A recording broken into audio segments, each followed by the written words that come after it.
Naomi Osaka pulls out of Australian Open after suffering abdominal injury during third-round match.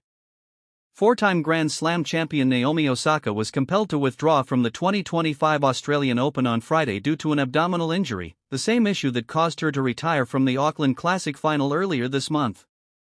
Osaka's third-round match against Belinda Bencic was disrupted by the injury, which became increasingly apparent during the first set.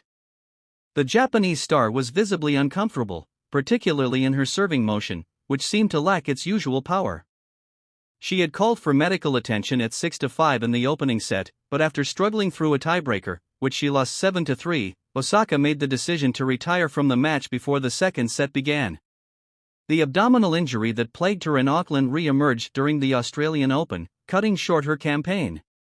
Despite this, Osaka arrived in Melbourne with optimism after a challenging period that included both physical setbacks and personal challenges.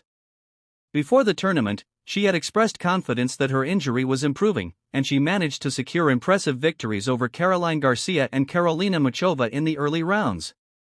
However, the demands of the tournament, with both matches requiring 3 sets, took a toll on her body.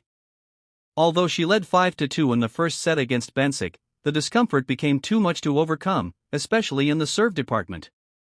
Despite her best efforts to continue, Osaka ultimately decided to call it quits, leaving the court and waving to the crowd.